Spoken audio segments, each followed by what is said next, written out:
मेरा नाम है शुभम माने और आप सभी का स्वागत है मेरे यूट्यूब चैनल जिसका नाम है डायनामिक फिजिक्स। ठीक है, तो अभी तक हमने देखा था ग्रेविटेशन चैप्टर में critical velocity, escape velocity, binding energy और सबसे स्टार्टिंग में हमने देखा था न्यूटन्स लॉ ऑफ ग्रेविटेशन। ठीक है, और अभी उसका नेक्स्ट पार्ट हम देखने वाले हैं कि variation of G with altitude. Altitude मतलब क्या रहता है? हाइट। ठीक है, अभी हेडिंग में क्या है? वेरिएशन ऑफ जी। जी मतलब क्या है? Acceleration due to gravity. Acceleration due to gravity मतलब ग्रेविटी की वजह से जो एक्सेलरेशन आने वाला है, ठीक है, बॉडी के अंदर, ठीक है, उसमें क्या चेंजेस होते हैं, उसमें वेरिएशन कैसे होते हैं, किसके हिसाब से? अल्टीट्यूड के हिसाब से और क्यों, और हाइट के हिसाब से।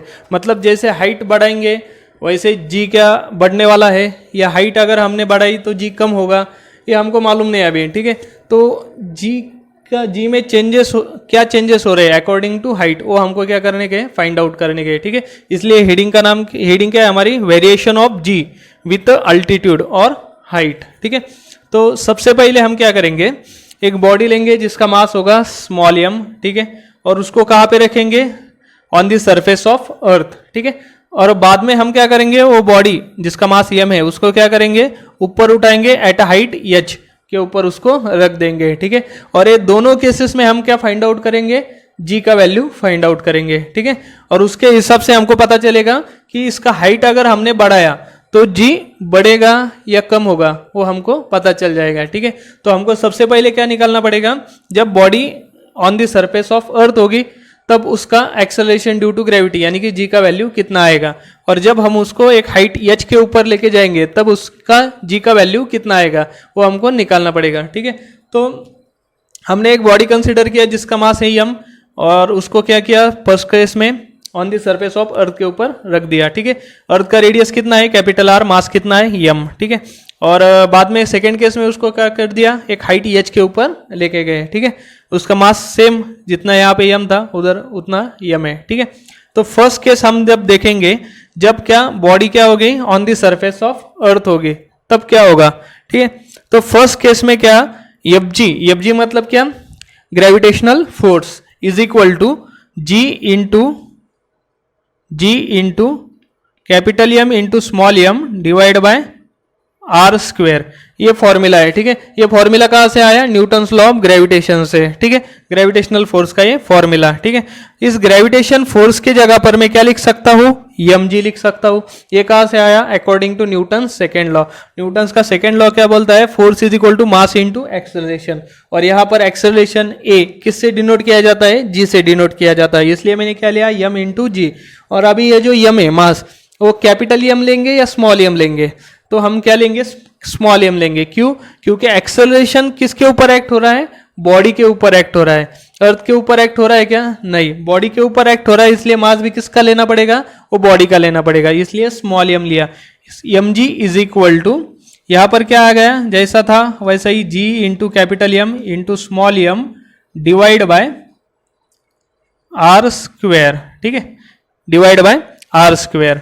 ये ऊपर का जैसा था वैसे ही। ठीक है, खाली इधर क्या आ गया? mg आ गया। अब ये स्मॉल m और ये स्मॉल m क्या हो जाएगा? कट हो जाएगा। ठीक है, और यहाँ से हमको क्या मिलेगा? g का वैल्यू मिलेगा। g is equal to capital G into small into capital M divide by R square. ठीक है, क्लियर? ये हमको क्या मिला? g का वैल्यू। g मतलब क्या? Acceleration due to gravity when body is on the surface of अर्थ। ठीक है, उसको हमने इक्वेशन नंबर दिया 1। ठीक है, अभी ये फर्स्ट केस हो गया, उससे हमने क्या फाइंड आउट किया? जी का वैल्यू जब बॉडी कहाँ पे होगी? ऑन द सरफेस ऑफ अर्थ।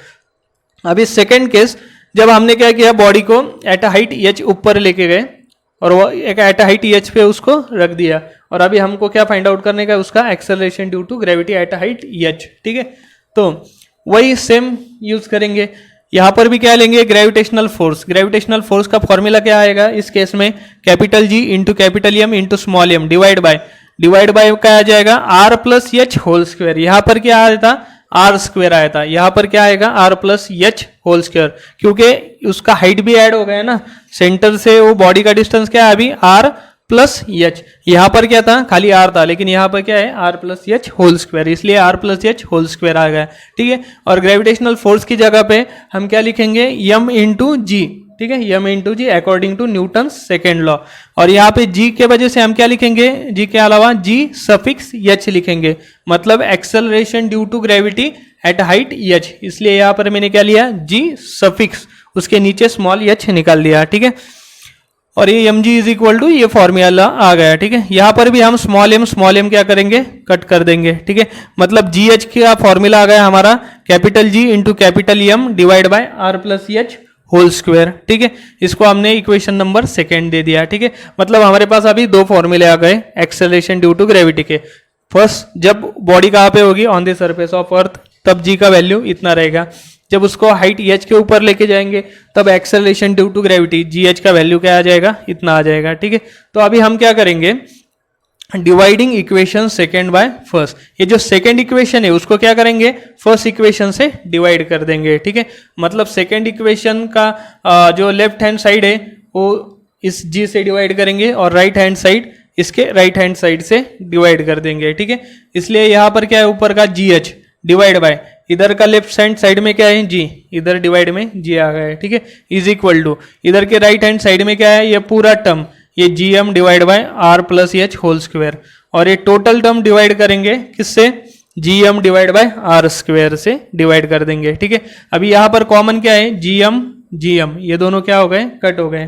ठीक है, और यहाँ पर क्या आ गया, जी एच डिवाइड बाय जी, और इधर के साइड में क्या आ जाएगा, ये नीचे ये डिवाइड में है आर स्क्वायर। ठीक है, ये डिवाइड में आर स्क्वायर है तो ये कहाँ चला जाएगा, ऊपर चला जाएगा। ठीक है, और ये डिवाइड में आर प्लस एच है, ये क्या हो जाएगा, नीचे आ जाएगा। ये कहाँ पर आ जाएगा, नीचे आ जाएगा। ठीक है, तो हमको क्या मिलेगा, G H divide by G is equal to ये आर स्क्वायर ऊपर जाने के बाद आर स्क्वायर ऊपर और ये R plus H whole square नीचे आ जाएगा, R plus H whole square. ठीक है, अभी इसको और सिंप्लीफाई करने का है हमको, कैसे करेंगे इसको सिंप्लीफाई, मैं क्या करूंगा, अभी नीचे क्या है, R plus H whole square. ठीक है, अभी इसमें से मैं क्या करूंगा, आर कॉमन निकालूंगा।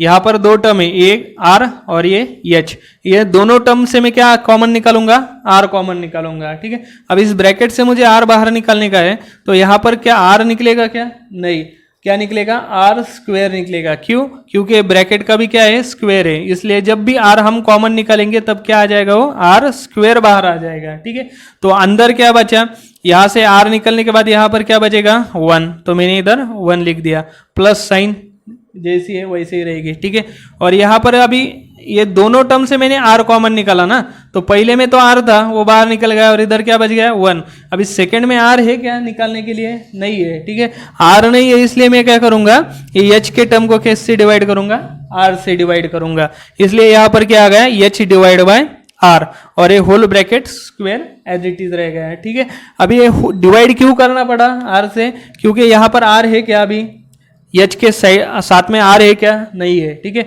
आर तो हमने कॉमन निकाल दिया, लेकिन इधर आर नहीं था ना, इसलिए हमको क्या करना पड़ेगा, इधर आर देना पड़ेगा। अगर एच के साथ इधर साइड में आर रहता तो यहाँ पर डिवाइड आर से करना पड़ता क्या, नहीं। ठीक है, उधर नहीं है, इसलिए हमने एच को या आर से डिवाइड कर दिया। ठीक है, तो नीचे क्या आ गया, ब्रैकेट में 1 plus H divide by R whole bracket square, और यहाँ पर भी ये आर स्क्वायर और ये आर स्क्वायर कैंसिल हो जाएगा। ठीक है, तो और क्या बच गया आगे, G H divide by G is equal to 1 divide by ये टोटल टर्म बच गया, मतलब 1 plus H by R whole square. ठीक है, अभी ये टर्म कहाँ पर है, डिनोमिनेटर में, अभी इसको मुझे क्या करने का है, न्यूमेरेटर पे लेके जाने का है। ठीक है, अगर उसको न्यूमेरेटर पे लेके जाने का है तो पावर क्या होगा, पावर का साइन चेंज हो जाएगा, नीचे क्या था उसका पावर +2 था, तो ऊपर आने के बाद पावर क्या हो जाएगा, -2 हो जाएगा जब वो न्यूमेरेटर में आएगा तब। ठीक है, अभी ये क्या आ गया, 1 plus H divide by R whole bracket raise to -2। ठीक है, अभी इसको कैसे सिंप्लीफाई करेंगे। ठीक है, तो मैथमेटिक्स में एक फॉर्मूला है, a plus B bracket raise to power -2। ठीक है, तो उसका क्या फॉर्मूला रहता है, a स्क्वायर पहले टर्म का square -2ab plus second term यानी कि b उसका स्क्वायर। ठीक है, वही फॉर्मूला हम क्या करेंगे, यहाँ पर यूज करेंगे। यहाँ पर भी सेम है, एक a मतलब क्या है यहाँ पे 1 और b मतलब क्या है h डिवाइड बाय r है और होल रेस टू पावर -2 है। ठीक है, तो उसको सिंप्लीफाई करने के बाद क्या आ जाएगा, a स्क्वायर यानी कि 1 का स्क्वायर 1 आ जाएगा। ठीक है, और बाद में क्या इधर -2ab मतलब -2, a का वैल्यू कितना है 1 है और b का क्या है h बाय r मतलब 1 इंटू एच बाय आर मतलब h बाय आर, इसलिए यहाँ पर क्या आ गया -2 h बाय आर आ गया। ठीक है, प्लस, यहाँ पर भी क्या है प्लस है बी का स्क्वायर, इसलिए यहाँ पर हमने क्या लिया प्लस लिया, बी क्या है हमारा एच बाय आर, तो एच बाय आर उसका स्क्वायर, ठीक है।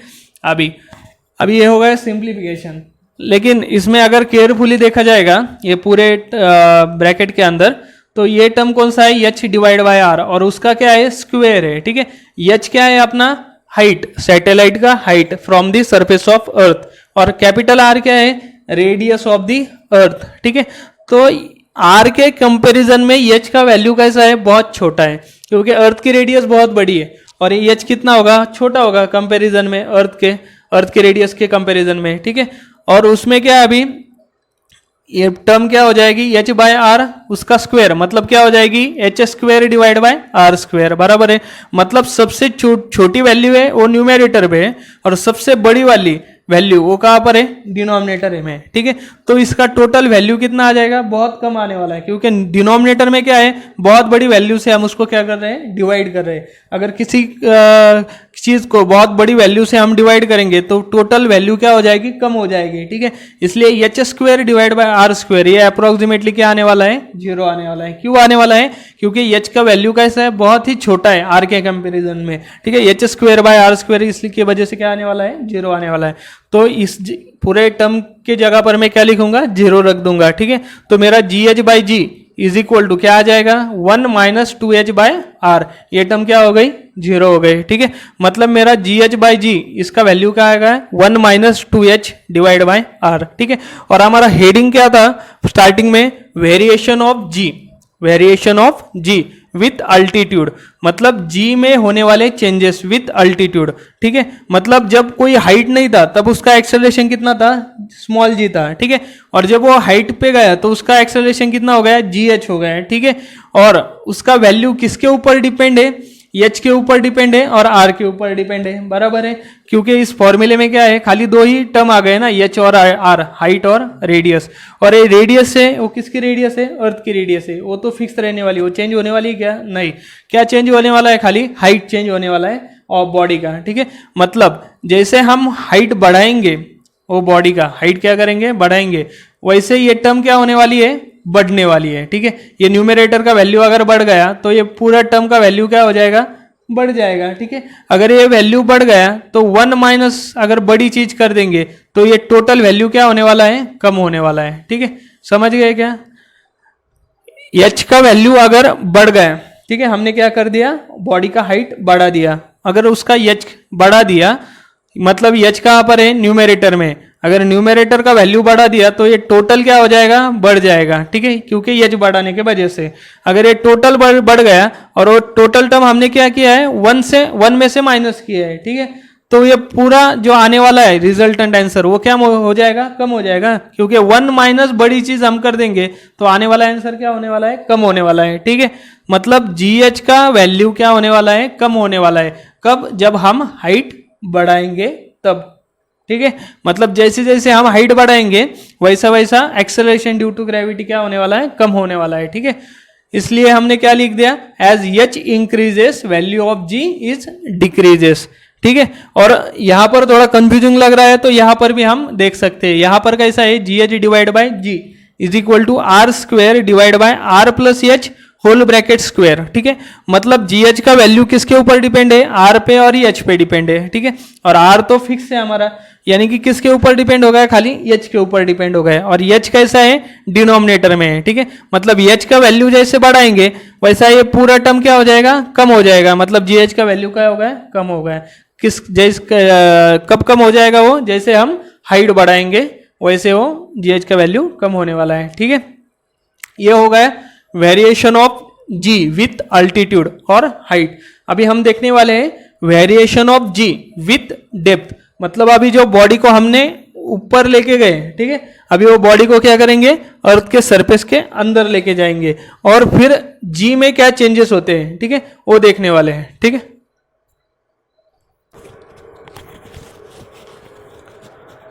नेक्स्ट टॉपिक है हमारा variation of G with depth. मतलब डेप्थ जैसी चेंज होगी उसके हिसाब से जी के ऊपर क्या इफेक्ट होगा। अगर हमने डेप्थ बढ़ाई तो जी का वैल्यू बढ़ेगा, या डेप्थ अगर बढ़ाई तो जी का वैल्यू कम होगा, ये हमको चेक करने का है। ठीक है, पहले हमने देखा था variation of G with altitude, मतलब हाइट अगर हमने चेंज किया तो जी में क्या चेंज होता था वो हमने देख लिया। अभी क्या करने का है, हमको डेप्थ चेंज करने का है। डेप्थ मतलब क्या, अभी हमको इसमें क्या करने का है, सिंपल है। फर्स्ट केस में हम क्या करेंगे, बॉडी को ऑन दी सरफेस ऑफ अर्थ रखेंगे। उसके बाद में सेकंड में क्या करेंगे, अभी ये बॉडी को फर्स्ट केस में हमने उसको ऊपर लेके गए थे पिछली बार, ठीक है।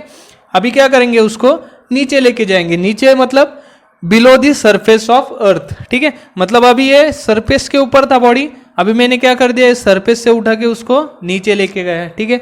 ये नीचे लेके जाना, कितना लेके गया मैं उसको, कितना डिस्टेंस उसको नीचे लेके गया, उसको क्या बोलेंगे हम, डेप्थ बोलेंगे। और वो किससे डिनोट किया है मैंने, स्मॉल डी से डिनोट किया है। क्या डिनोट किया है, स्मॉल डी से डेप्थ डिनोट किया है, ठीक है। मतलब फर्स्ट केस में बॉडी कहाँ पे था, on the surface of earth. Second case में मैंने उसको क्या कर दिया, नीचे लेके गया eight a depth D. D इतने डेप्थ पे उसको ऊपर लेके गया मैं बॉडी को, ठीक है। अगर उसको मैंने डी इतना डेप्थ पे लेके गया तो बॉडी का सेंटर से डिस्टेंस कितना हो जाएगा, अभी radius R minus depth D बराबर है, क्योंकि ये टोटल डिस्टेंस कितना है, यहां से ऊपर से यहां तक सेंटर तक कितना है, आर है, और ये डिस्टेंस कितना है, डी। मतलब ये टोटल डिस्टेंस आर, उसमें से मुझे डी माइनस करना पड़ेगा, और फिर मुझे क्या मिलेगा, ये डिस्टेंस, एक डिस्टेंस कितना आ जाएगा, आर माइनस डी, मतलब रेडियस माइनस डेप्थ, ठीक है। अभी मैं क्या करूंगा, पहले जैसा हमने किया था वैसा ही फर्स्ट केस के लिए हम क्या फाइंड आउट करेंगे, जी का वैल्यू फाइंड आउट करेंगे, और सेकंड केस के लिए भी क्या फाइंड आउट करेंगे, जी का वैल्यू फाइंड आउट करेंगे, और फिर दोनों को डिवाइड करेंगे और उसका कंपैरिजन करेंगे, किसका, इस वाले जी का with G when body is on the surface of earth. ये दोनों को क्या कर देंगे, लास्ट में कंपैरिजन कर देंगे डिवाइड करने के बाद, ठीक है। तो हमको क्या करना पड़ेगा, पहले जी का वैल्यू फाइंड आउट करने का फर्स्ट केस के लिए, ठीक है। अभी फर्स्ट केस में कैसा है, बॉडी कहाँ पे, ऑन दी सरफेस ऑफ अर्थ, ठीक है। तो हमने अभी देखा था जी का वैल्यू क्या आया था, जब body on the surface of earth होगी तब जी का वैल्यू क्या आया था, G M divide by R square. R क्या है, उसका distance of that body from the centre of अर्थ, ठीक है। जी का वैल्यू कितना आया, G M divide by R square. ये कैसा आया, अभी हमने लेटेस्टली देखा, सेम सिमिलर है, ठीक है। अभी हमको एक इसमें क्या चेंज दिख रहा है, इसमें क्या है, जब body on the surface of अर्थ रहेगी तब अर्थ का मास कितना होगा, कैपिटल एम होगा, बराबर है, राइट। और अगर बॉडी को मैंने डेप्थ डी इतना अंदर में लेके गया है, ठीक है। अभी बॉडी कहाँ पे है, ये डी इतने डेप्थ के, ठीक है, डेप्थ के ऊपर है, ठीक है। तो उसके लिए ये सरफेस हो गया, ठीक है, उस बॉडी के लिए, ठीक है। तो अभी मुझे जो मास कंसिडर करने का है, जो मैं मास कंसिडर करता हूँ अर्थ का, फर्स्ट केस में क्या कंसिडर किया, कैपिटल एम, ठीक है। अभी सेकेंड केस में मेरा मास क्या कैपिटल एम ही रहेगा क्या, नहीं रहेगा, वो क्या हो जाएगा, कम हो जाएगा। क्यों कम हो जाएगा, क्योंकि मैं कितना डेप्थ नीचे गया, डी इतना डेप्थ में नीचे गया, ठीक है। तो अभी मेरा बॉडी यहाँ पर है, तो उसके लिए सरफेस कौन सा है, ये सरफेस है, ठीक है, अर्थ का। मतलब मुझे अर्थ का कौन सा मास कंसिडर करने का है, खाली इतना पोर्शन का मास कंसिडर करने का है। ये टोटल अर्थ का मास कंसिडर करने का क्या, नहीं करने का, ठीक है, खाली इतने का कंसिडर करने का है। और ये टोटल कितना है, यम है, और ये कितना है मुझे मालूम नहीं, ठीक है। लेकिन मुझे कितना, कौन सा मास कंसिडर करने का है, इतना सरफेस का या इतने अर्थ का मुझे मास फाइंड आउट करने का है। टोटल अर्थ का मास फाइंड आउट करने का है सेकंड में नहीं, सेकंड केस के लिए, ठीक है। तो फर्स्ट केस के लिए मास कितना होगा अर्थ का, यम होगा, ठीक है। तो हमको एक चीज मालूम है, अभी यहाँ पे क्या चेंज हो रहा है, मास चेंज हो रहा है, राइट। मास चेंज हो रहा है, मतलब अभी क्या करना पड़ेगा, मुझे फर्स्ट केस के लिए भी मास का वैल्यू फाइंड आउट करने का, और सेकंड केस के लिए भी मुझे मास का वैल्यू फाइंड आउट करना पड़ेगा, क्योंकि यहाँ पर मास क्या हो रहा है, कम हो रहा है, ठीक है। तो मास और दूसरा किसका, मास का रिलेशन किसके साथ है, अभी कौन से भी बॉडी का मास का जो रिलेशन रहता है वो किसके साथ रहता है, डेंसिटी के साथ रहता है, ठीक है। तो मुझे डेंसिटी का फॉर्मूला मालूम है, डेंसिटी इज इक्वल टू क्या रहता है, मास अपॉन वॉल्यूम, ठीक है। तो मास का फॉर्मूला क्या हो जाएगा, mass is equal to density into volume, ठीक है, क्लियर इतना। अभी दोनों केस में, ये फर्स्ट केस है और ये सेकंड केस है, दोनों केस में अर्थ का डेंसिटी कैसा रहेगा, सेम रहेगा, ठीक है। क्योंकि डेंसिटी तो चेंज नहीं होता, खाली क्या चेंज होगा, हो जाएगा मास चेंज होगा और वॉल्यूम चेंज होगा, डेंसिटी कांस्टेंट रहेगा दोनों केस में, ठीक है। तो फर्स्ट केस के लिए क्या आ गया, mass is equal to density into volume. अभी ये वॉल्यूम किसका वॉल्यूम है? ये अर्थ का वॉल्यूम है, ठीक है। अर्थ का शेप कैसा है? स्फेरिकल शेप हम कंसिडर करते हैं अर्थ का। एग्जैक्टली स्फेरिकल नहीं है, फिर भी हम कैलकुलेशन के लिए उसका शेप कैसा कंसिडर करते हैं? स्फेरिकल कंसिडर करते हैं। तो स्पीयर, अर्थ क्या हो गया? स्पीयर हो गया। तो स्पीयर का वॉल्यूम कैसा फाइंड आउट करते हैं? उसका क्या फॉर्मूला है? तो वॉल्यूम का फॉर्मूला है उसका 4/3 पाई आर क्यूब। ये किसका फॉर्मूला है? स्पीयर के वॉल्यूम का फॉर्मूला है, ठीक है। तो वो वॉल्यूम के जगह पर मैं क्या लिख दूंगा यहाँ पर? 4/3 पाई आर क्यूब। और बाकी का वैसा ही, mass is equal to density into volume. Volume के जगह पे खाली मैंने क्या कर दिया? उसका फॉर्मूला रख दिया 4/3 पाई आर क्यूब। ये 4/3 पाई आर क्यूब कैसे आया? ये स्पीयर के वॉल्यूम का फॉर्मूला है, वही मैंने डायरेक्टली इधर लिख दिया, ठीक है। अभी मुझे क्या करने का है? ये जो वैल्यू आया, किसका वैल्यू आया? मास का वैल्यू आ गया। ये मास का वैल्यू मैं कहां पर पुट करूंगा? ये फर्स्ट वाले इक्वेशन में पुट करूंगा, बराबर है। फर्स्ट वाला इक्वेशन क्या था? G is equal to capital G into capital M divide by R square. इसमें जो M है, ये M की जगह पर मैं क्या लिख दूंगा? ये पूरा क्वांटिटी लिख दूंगा, ठीक है। तो क्या आ जाएगा? G is equal to small g is equal to capital G into, ये मास की जगह पर क्या आ जाएगा? Rho into 4/3 into pi R cube. ये टर्म यहां पर आ गया, ठीक है। डिवाइड बाय नीचे क्या है? R square. तो इधर भी क्या आ गया? आर स्क्वायर आ गया। ये मेरा क्या हो गया? जी के लिए, ठीक है। अभी इसमें क्या कैंसिल हो जाता है? ये आर स्क्वायर कैंसिल हो जाएगा और इधर से भी एक आर स्क्वायर कैंसिल हो जाएगा, ठीक है। तो यहाँ पर क्या बचा? जी इज इक्वल टू, ये 4/3 बच गया, पाई बच गया, और ये आर क्यूब में से आर स्क्वायर इधर कट हो गया, तो इधर क्या बच गया? आर बच गया। तो इधर क्या आ जाएगा? आर आ जाएगा। ये रो भी इधर आ जाएगा और ये कैपिटल जी भी इधर आ जाएगा, ठीक है। ये मेरा क्या हो गया? जी के लिए फॉर्मूला हो गया। इसको मैंने इक्वेशन नंबर दे दिया सेकेंड, ठीक है। अब ये क्या हो गया? मेरा सेकेंड इक्वेशन हो गया। और ये कौन सा वैल्यू है जी का? जब बॉडी कहाँ पे रहेगी? ऑन द सरफेस ऑफ अर्थ, ठीक है। अभी मैंने सेकेंड केस में क्या कर दिया? वो बॉडी को क्या कर दिया? नीचे लेके गया। कितना डेप्थ? डी इतने डेप्थ पे नीचे लेके गया है, ठीक है। तो उस कंडीशन में जी का वैल्यू कितना है वो मुझे फाइंड आउट करने का है, ठीक है। तो सेकेंड केस के लिए जी डी का फॉर्मूला, मतलब एक्सेलरेशन ड्यू टू ग्रेविटी का फॉर्मूला क्या हो जाएगा? G M divide by R square. ये आर की जगह पर इधर क्या आ जाएगा? अभी ये बॉडी का सेंटर से डिस्टेंस कितना है? यहाँ पर आर है क्या? अभी नहीं है, क्योंकि हमने उसको डी इतना नीचे लेके आए। तो ये बॉडी का सेंटर से डिस्टेंस कितना हो गया? आर माइनस डी, ठीक है। अभी हमने देखा था कितना डिस्टेंस है बॉडी का सेंटर से? R minus D. और हम यहाँ पर किसका स्क्वायर करते हैं? वो बॉडी का सेंटर से जितना डिस्टेंस है उतना उसका स्क्वायर करते हैं, इसलिए यहां पर क्या आ गया? R minus D whole square आ गया। इधर क्यों ना आया है? इधर क्यों नहीं आया? क्योंकि बॉडी का सेंटर से डिस्टेंस कितना है? आर है, इसलिए आर का स्क्वायर। यहां पर बॉडी का सेंटर से डिस्टेंस कितना है? आर माइनस डी, इसलिए यहां पर R minus D whole square. और ये फॉर्मूला कैसा? यही सिंपल, यही फॉर्मूला है। इधर जैसा है वही उधर है, खाली क्या चेंज हो गया? आर की जगह पर क्या आ गया? आर माइनस डी आ गया, ठीक है। ये क्या है? Acceleration due to gravity at a depth D, इसलिए मैंने इधर क्या लिख दिया? ये मल्टीप्लीकेशन में नहीं है डी, ये कैसा है? सफिक्स है, स्मॉल सफिक्स जी डी, ठीक है। मतलब acceleration due to gravity at a depth D, ये इसको मल्टीप्लीकेशन में नहीं है, इसके नीचे लिखा है मैंने सफिक्स में, ठीक है। तो जैसा हमने इधर क्या किया था? मास निकाला था, वैसा ही हम क्या करेंगे? इधर मास निकालेंगे। मास निकालने की क्यों जरूरत है ये पता चल गया। क्यों? क्योंकि फर्स्ट केस में अर्थ का मास कितना था? कैपिटल एम था। सेकेंड केस में हम कैपिटल एम लिख सकते हैं क्या? अर्थ का मास नहीं लिख सकते, क्योंकि अभी हमारी बॉडी क्या हो गई? नीचे गई है ना। तो हमारा अर्थ, कौन सा अर्थ कंसिडर करना पड़ेगा हमको? इतना ही पोर्शन अर्थ का हमको कंसिडर करना पड़ेगा। और इसका मास क्या कैपिटल एम रहेगा क्या? नहीं, कैपिटल एम तो ये पूरे अर्थ का मास है। इसका मास क्या होगा? वो कैपिटल एम से कम होगा। वो कैसे फाइंड आउट करेंगे? इस फॉर्मूले से फाइंड आउट करेंगे। Mass is equal to density into volume, ठीक है।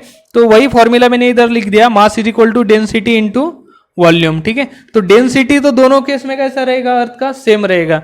मतलब यहां पर भी क्या आ गया? रो। अभी वॉल्यूम का फॉर्मूला क्या रहता है? हमने देखा था स्फीयर का वॉल्यूम का फॉर्मूला क्या रहता है? 4/3 पाई आर क्यूब। तो 4/3 पाई इंटू आर क्यूब की जगह पर क्या आ जाएगा? इधर R minus D whole cube. यहां पर आर क्यों नहीं आया? क्योंकि इस बॉडी का सेंटर से डिस्टेंस कितना है? अभी आर है क्या? नहीं, कितना है? आर माइनस डी है, इसलिए यहां पर क्या आ गया? R minus D whole cube आ गया, ठीक है। ये यहां से क्या मालूम होगा मुझे? मास का एक वैल्यू फाइंड आउट हुआ मुझे, क्या है? Rho into 4/3 pi into R minus D whole cube. ठीक है, अभी मैं क्या करूंगा, ये मास का जो वैल्यू आ गया है ये कहाँ पर पुट करूंगा, इस इक्वेशन में पुट करूंगा। यहां पर अगर मैंने मास का वैल्यू पुट किया तो क्या आ जाएगा, G D is equal to capital G, ये एज इट इज आएगा, मास की जगह पर क्या आ जाएगा, rho 4/3 pi into R minus D whole cube, यहां पर क्या है, क्यूब है।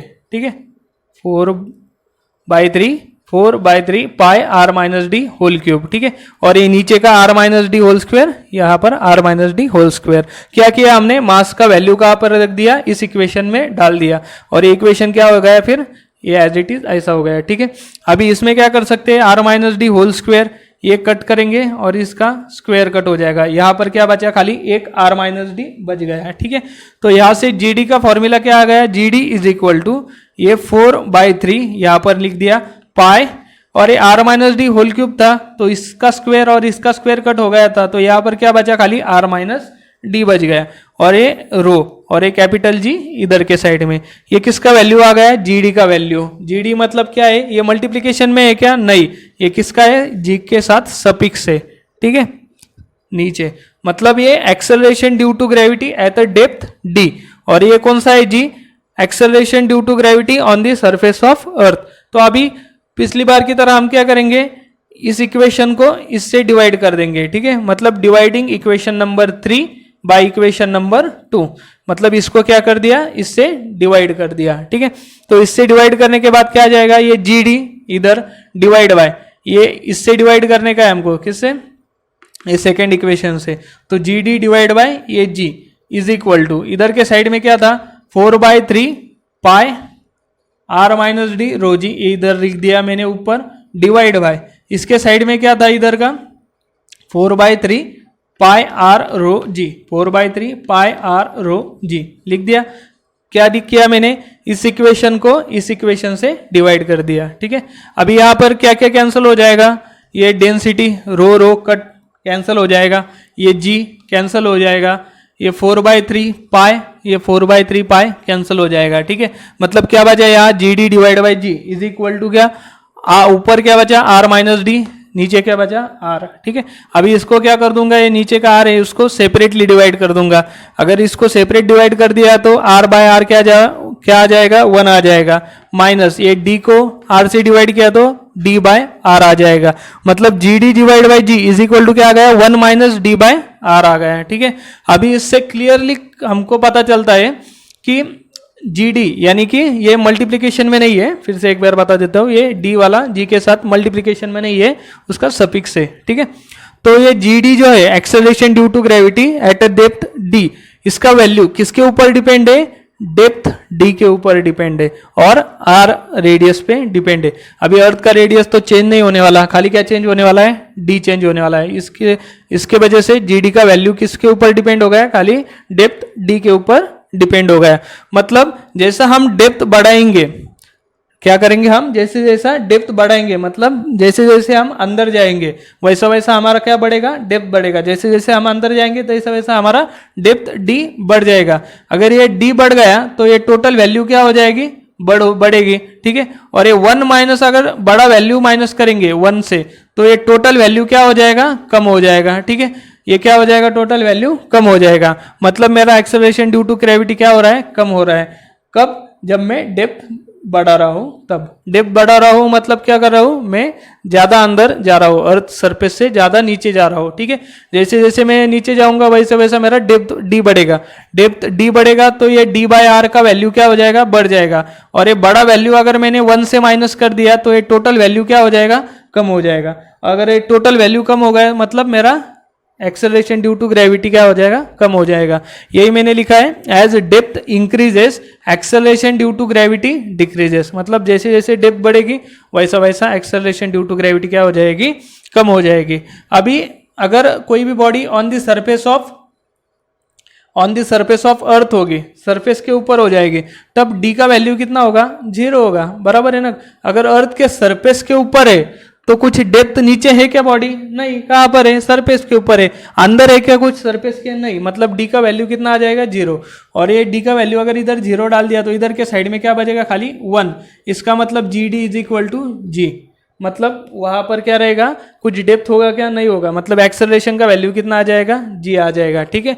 लेकिन जैसे जैसे मैं क्या करूँगा, उस बॉडी को अंदर लेके जाऊंगा, बिलो दी सरफेस ऑफ अर्थ, जैसे जैसे उसको अंदर लेके जाऊंगा, और एक टाइम ऐसा आएगा जब मैं उसको कहाँ पर लेके जाऊंगा, एट दी सेंटर पे उस बॉडी को मैंने क्या किया, लेके गया, ठीक है। तो मेरा डेप्थ कितना होगा eight the centre of the अर्थ, मेरा डेप्थ कितना होगा, डी कितना होगा मेरा, इक्वल टू रेडियस, मतलब मैंने कितना नीचे लेके गया, मैंने उसको इक्वल टू इतना नीचे लेके गया, बराबर है डी, ठीक है। और ये डी क्या है, ये डिस्टेंस क्या है, इक्वल टू रेडियस, मतलब कितना डेप्थ है मेरा, इक्वल टू रेडियस, ठीक है। मतलब d is equal to R, और अगर ये d का वैल्यू मैंने इस इक्वेशन में पुट कर दिया, इस d के जगह पर मैं क्या कर दूंगा, अभी मेरा ये फॉर्मूला क्या है, G D divide by G is equal to 1 minus D by R. अभी मैं क्या कर दूंगा, d के जगह पे क्या लिख दूंगा, r लिख दूंगा, ठीक है। मतलब क्या आ जाएगा, 1 minus R divide by R, r divide by R मतलब क्या है, ये 1, ठीक है। मतलब 1 माइनस 1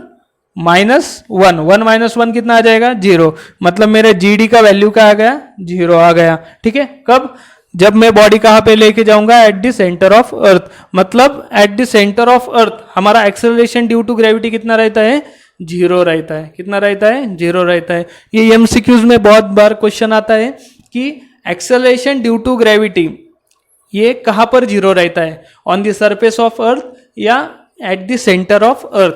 तो उसका आंसर क्या है, at the centre of earth, at the centre of earth g का वैल्यू कितना हो जाएगा, 0, क्यों, क्योंकि वहां पर डेप्थ डी कितना है, इक्वल टू रेडियस, कितना है, depth D equal to radius. और अगर डी की जगह पर मैंने यहाँ पर आर लिख लिया, तो आर बाय आर क्या हो जाएगा, 1 हो जाएगा, और 1 माइनस 1 कितना हो जाएगा, 0 हो जाएगा, मतलब जी डी का वैल्यू कितना आ गया, 0 आ गया, ठीक है। ये था हमारा variation of G with depth.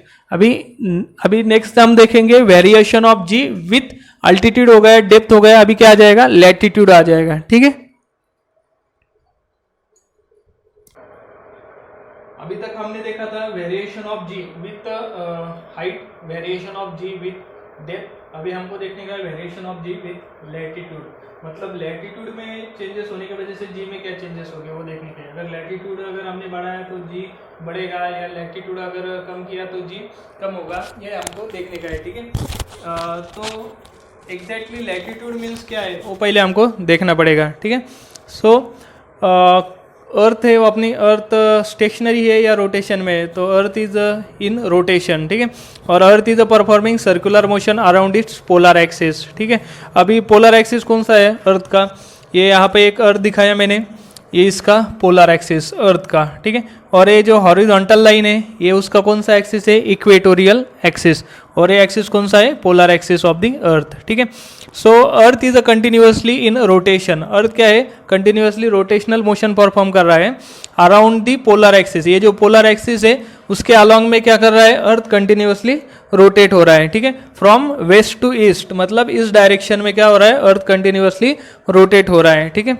इसका मतलब क्या है, अगर अर्थ रोटेट हो रहा है तो अर्थ के ऊपर जो भी कुछ ऑब्जेक्ट होगा, बॉडी होगी, ठीक है, वो एवरी बॉडी क्या होगा, इन रोटेशनल मोशन, सभी चीज़ से क्या होगी, इन रोटेशनल मोशन में होगी, ठीक है।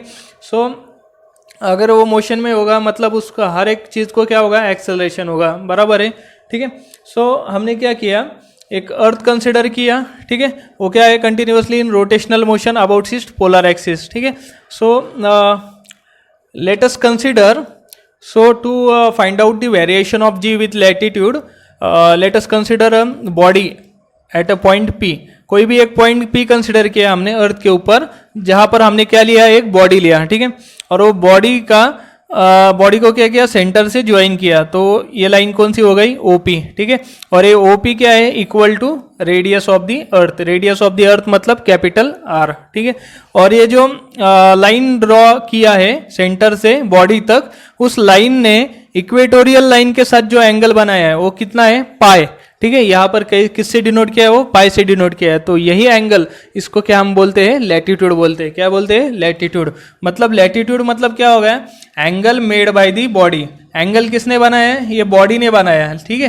किसके साथ बनाया? इक्वेटोरियल लाइन के साथ बनाया, इक्वेटोरियल लाइन के साथ बनाया। लेकिन कहाँ पे बनाया? यहाँ पे बनाया, यहाँ पे बनाया। कहाँ पे बनाया? तो सेंटर में बनाया। इस बॉडी ने क्या किया? इक्वेटोरियल लाइन के साथ एंगल बनाया। कहाँ पे बनाया? At the centre. और उस एंगल को हम क्या बोलते हैं? लैटिट्यूड। क्या बोलते हैं? Latitude. It is the angle made by the object with the equatorial line at the center of the earth, that is called as the latitude। और अभी ये एंगल है पाए, ये पाए में अगर कुछ चेंजेस हो गया तो जी में कैसे चेंजेस हो गए? मतलब अगर पाए बढ़ गया, एंगल अगर बढ़ गया तो जी एक्सेलरेशन ड्यू टू ग्रेविटी बढ़ेगा या कम होगा, ये हमको देखने का है, ठीक है। तो ये जो एक्सेलरेशन ड्यू टू ग्रेविटी है उसमें होने वाले चेंजेस अकॉर्डिंग टू लैटिट्यूड वो फाइंड आउट करने के हमको, ठीक है। तो ये पाई का वैल्यू चेंज होगा या नहीं होगा वो हमको पहले कंसिडर करना पड़ेगा। अभी हमारा ऑब्जेक्ट कहाँ पे? एट अ पॉइंट पी, ठीक है। सपोज अगर वो ऑब्जेक्ट मूव करके यहाँ पोल पर गया, कहाँ पे गया? पोल पर गया, ठीक है। अगर वो पोल पे गया ऑब्जेक्ट तो पाई का वैल्यू कितना होगा? अगर वो ऑब्जेक्ट पी से कहाँ पर गया? पोल, तो पोल पे गया, ठीक है। तो पाई का वैल्यू क्या हो जाएगा? वो ऑब्जेक्ट क्या करेगा? पहले सेंटर के साथ लाइन ड्रॉ करेगा, ठीक है। मतलब ये लाइन हो गई उसकी, ठीक है। और इस लाइन का इक्वेटोरियल लाइन के साथ कौन सा एंगल है? ये एंगल। और ये एंगल कितना हो जाएगा? 90 डिग्री हो जाएगा, ठीक है। मतलब पाई की वैल्यू क्या हो गई? चेंज हो गई, ठीक है। अभी वही ऑब्जेक्ट पोल की तरफ जाने के वजह से जाने के अलावा अगर वो ऑब्जेक्ट सपोज इक्वेटर पे गया, इस ई पॉइंट पे आ गया, ठीक है। पी से कहाँ पे गया? इस ई पे आ गया, ठीक है। मतलब ये ऑब्जेक्ट और ये सेंटर, इसका लाइन कौन सा हो गया? ये लाइन हो गया, ठीक है। और इक्वेटोरियल लाइन कौन सा है? यही है। मतलब दोनों लाइन क्या कर रही है? कोइंसाइड कर रही है, ठीक है। कोइंसाइड कर रही है मतलब वो एंगल कितना होगा दोनों के बीच में? 0 डिग्री, ठीक है। मतलब ये पाई का वैल्यू क्या हो रहा है? वेरी कर रहा है, ठीक है। इक्वेटर पे कितना आया? 0 आया। और पोल पे कितना आया? 90 डिग्री आया। और बीच में 10, 20, 30, 40, 50 कुछ भी हो सकता है उसका वैल्यू, ठीक है। किसके ऊपर डिपेंड है? बॉडी के पोजीशन के ऊपर डिपेंड है। अगर वो बॉडी पी पे होगा तो कुछ अलग आएगा, यहाँ पे आएगा तो अलग आएगा, यहाँ पे गया तो अलग आएगा, ठीक है। मतलब ये लैटिट्यूड पाई मतलब क्या है? लैटिट्यूड। ये क्या हो रहा है? कंटिन्यूसली वेरी हो रहा है, ठीक है। तो ये जैसे अगर ये पाई का वैल्यू हमने यहाँ पर 0 है, यहाँ पर 90 है, तो हमने 0 से अगर हमने उसको बढ़ाया, ठीक है, कंटिन्यूसली पाई को वैल्यू को क्या किया? बढ़ाया, तो जी में क्या चेंजेस हो गए? जी बढ़ेगा या घटेगा ये हमको देखने का है। और इसी को हमने क्या बोला है? Variation of G with latitude. अभी समझ में आया होगा लैटिट्यूड मतलब क्या? लैटिट्यूड मतलब nothing but this angle pi. और ये पाई कौन सा एंगल है? Angle made by the body with the equatorial line at the centre. मतलब जहां भी बॉडी होगी, अगर पी पॉइंट पे बॉडी है तो उस बॉडी से क्या करने का? सेंटर को लाइन ड्रॉ कर लेने का, ठीक है। ये मैंने लाइन ड्रॉ कर दी, ठीक है। और इस लाइन ने ये इक्वेटर के साथ किया वाला एंगल, इक्वेटर के साथ ये लाइन ने किया वाला एंगल, उसको हम क्या बोलेंगे? लैटिट्यूड बोलेंगे। अगर वो पॉइंट यहाँ पे होगा, बॉडी यहाँ पर होगी, तो ये जो लाइन होगा, ये वाला लाइन, ये लाइन ने इक्वेटर के साथ किया वाला एंगल, ये क्या हो जाएगा? लैटिट्यूड हो जाएगा, ठीक है। समझ गए हैं, ठीक है। सो अभी हमने एक बॉडी कंसिडर किया, वो बॉडी कहाँ पर है? पॉइंट पी पर है, ठीक है। और अर्थ क्या है? कंटिन्यूअसली रोटेट हो रही है अबाउट इट पोलर एक्सिस, ठीक है। मतलब अर्थ रोटेट हो रही है, मतलब उसके ऊपर जो भी है, जो भी कुछ बॉडी होगी वो सब क्या है? इन रोटेशनल मोशन में है, ठीक है। मतलब ये पी पॉइंट पे जो बॉडी है वो भी क्या कर रही है? रोटेशनल मोशन और सर्कुलर मोशन क्या कर रही है? परफॉर्म कर रही है, ठीक है, अबाउट पोलर एक्सिस के अलोंग, ठीक है। तो ये डॉटेड लाइन है, ये डॉटेड लाइन क्या दिखा रही है? Circular path of that object. ये जो बॉडी या ऑब्जेक्ट है एट अ पॉइंट पी, उसने परफॉर्म किया वाला सर्कुलर पाथ दिखा रहा है। कौन सा लाइन? Dotted line. मतलब ये बॉडी है यहाँ पर पी पॉइंट पे, वो कैसा मोशन कर रहा होगा? सर्कुलर मोशन ऐसा कर रहा होगा, ठीक है, एट दिस पॉइंट, ठीक है। सो ये क्या है? डॉटेड लाइन इसका सर्कुलर पाथ है, जिस पाथ में उसने क्या किया है? सर्कुलर मोशन परफॉर्म किया है, ठीक है। और ओ डैश क्या है उसका? सर्कल का वो सर्कुलर पाथ है, उसका क्या है? सेंटर है ओ डैश। और ये ओ डैश से पी तक अगर मैंने लाइन ड्रॉ कर दी तो ये क्या हो जाएगी? वो सर्कुलर पाथ की रेडियस हो जाएगी। क्या हो जाएगी? सर्कुलर पाथ की रेडियस। और उसको मैंने किससे डिनोट किया? स्मॉल आर से डिनोट किया, ठीक है। यहां तक हो गया, ठीक है। अभी ये body at a point P पे है, वो क्या कर रहा है? सर्कुलर मोशन कर रहा है। और उसका सेंटर क्या है, ओ डैश सेंटर है वो सर्कुलर मोशन का, सर्कुलर पाथ का, ठीक है। अगर कोई भी बॉडी को सर्कुलर मोशन परफॉर्म करने का है तो उसको किस चीज़ की ज़रूरत है, सबसे पहली ज़रूरत है उसको सेंट्रीपिटल फोर्स की ज़रूरत है, ठीक है। तो उसको भी एक सेंट्रीपिटल फोर्स एक्ट हो रहा होगा बॉडी के ऊपर, जिसके वजह से वो क्या कर रहा है, सर्कुलर मोशन कर रहा है, ठीक है। तो सेंट्रीपिटल फोर्स किस डायरेक्शन में एक्ट हो रहा होगा, टूवर्ड द सेंटर, बराबर है, टूवर्ड द सेंटर एक्ट हो रहा होगा, ठीक है। अगर यहाँ पर एक फोर्स आ गया तो फोर्स आ गया मतलब उधर क्या आएगा, एक्सेलरेशन भी आएगा, ठीक है। मतलब यहाँ पर है centripetal force toward the centre, इसका मतलब यहाँ पर भी एक एक्सेलरेशन आएगा टूवर्ड द सेंटर, और उस एक्सेलरेशन को हम क्या बोलते हैं, सेंट्रीपिटल एक्सेलरेशन। उसको क्या बोलते हैं, सेंट्रीपिटल एक्सेलरेशन। क्यों सेंट्रीपिटल एक्सेलरेशन बोलते हैं, क्योंकि वो सेंट्रीपिटल फोर्स के वजह से आया हुआ है, ठीक है। और उसका डायरेक्शन कहाँ पे होगा, टूवर्ड्स द सेंटर। और इसको मैंने किससे डिनोट किया, ए सफिक्स आर से डिनोट किया। ए सफिक्स आर क्या है, centripetal acceleration, centripetal acceleration, a suffix r, ठीक है। So let O is equal to centre of earth, O क्या है, सेंटर है अर्थ का। O dash is the centre of circular path trace by the body, ये body ने जो circular path trace किया है उसका सेंटर क्या है, ओ डैश है, ठीक है। R is equal to radius of earth, ये आर क्या है, अर्थ का रेडियस है। Small R is equal to radius of circular path, ये स्मॉल आर क्या है, किसका रेडियस है, ये जो सर्कुलर पाथ ट्रेस कर रहा है बॉडी उसका रेडियस है, ठीक है। और ए सफिक्स आर, अभी ए सफिक्स आर है, ए मल्टीप्लीकेशन में नहीं है आर, ठीक है, ये सफिक्स आर है। और ये क्या है, radial acceleration due to the centripetal force, ये जो रेडियल एक्सेलरेशन है ये किससे डिनोट किया मैंने, ए आर से डिनोट किया, ठीक है। तो the centripetal acceleration A R acting on the body, ये जो सेंट्रीपिटल एक्सेलरेशन है ए आर जो इस बॉडी पे एक्ट हो रहा है, वो उसका फॉर्मूला क्या है सेंट्रीपिटल एक्सेलरेशन का, A R is equal to are omega square, A R is equal to are omega square. ये फॉर्मूला कहाँ पर है, ये फॉर्मूला है सर्कुलर मोशन चैप्टर में, वहां पर ये फॉर्मूला डिराइव भी करके दिया है कि सेंट्रीपिटल एक्सेलरेशन का फॉर्मूला क्या है, A R is equal to are omega square. अभी आर स्मॉल आर है यहाँ पे, बराबर है, स्मॉल आर तो हमको मालूम है radius of this circular path, ठीक है। ओमेगा स्क्वेयर क्या है, omega is the angular velocity of the अर्थ, या अर्थ क्या कर रही है, कंटिन्यूअसली रोटेशनल मोशन कर रही है और सर्कुलर मोशन कर रही है, बराबर है। इसके लिए उसको कौन सा वेलोसिटी होगा, एंगुलर वेलोसिटी होगा, लीनियर वेलोसिटी होगा क्या, नहीं, उसको कौन सा वेलोसिटी होगा, एंगुलर वेलोसिटी। और उस अर्थ का एंगुलर वेलोसिटी मैंने किससे डिनोट किया, ओमेगा से, ठीक है। मतलब सेंट्रीपिटल एक्सेलरेशन का क्या फॉर्मूला होगा, A R is equal to are omega square, where omega is the angular velocity of the earth. इसको इक्वेशन नंबर 1 दे दिया, ठीक है। और अभी ये जो एंगल है पी ओ ई, ये एंगल क्या है, पाई, ठीक है। अभी ये एंगल अगर पाई होगा, ठीक है, तो ये एंगल कितना होगा, ये एंगल कितना होगा, यहाँ से यहाँ तक, वो भी क्या होगा, एंगल पाई होगा, ठीक है। कैसे, अल्टरनेट एंगल, ये एंगल और ये एंगल क्या है, अल्टरनेट एंगल है, ये अगर पाई होगा तो ये भी क्या हो जाएगा, पाई हो जाएगा, ठीक है। Okay, so let us consider now, अभी हम क्या करेंगे, एक ट्रायंगल कंसीडर करेंगे, ओ पी ओ डैश, कौन सा triangle, O P O dash consider किया, ठीक है। In triangle O P O dash, और इस ट्रायंगल में हम क्या करेंगे, कॉस पाई का फॉर्मूला यूज करेंगे, किसका, कॉस पाई का। अभी ये क्या है, पाई, तो cos pi is equal to क्या आ जाएगा, कॉस पाई मतलब क्या रहता, cos means adjacent side divide by hypotenuse. ये पाई का एडजेसेंट साइड कौन सा है, ये वाला है, ठीक है। और ये कौन सा है साइड है, ओ डैश पी, ठीक है। ये क्या है, पाई का एडजेसेंट साइड है, और हाइपोटेनियस कौन सा है, ये, यानी कि ओ पी, मतलब adjacent side O dash P divide by O P, ठीक है। Cos pi is equal to O dash P divide by O P, adjacent side divide by hypotenuse. और ओ डैश पी हमको मालूम है, ओ dash P क्या है, small R है, और ओ पी क्या है, कैपिटल आर है। ओ से लेके पी तक का डिस्टेंस क्या है, equal to radius of the earth, यानी कि कैपिटल आर है।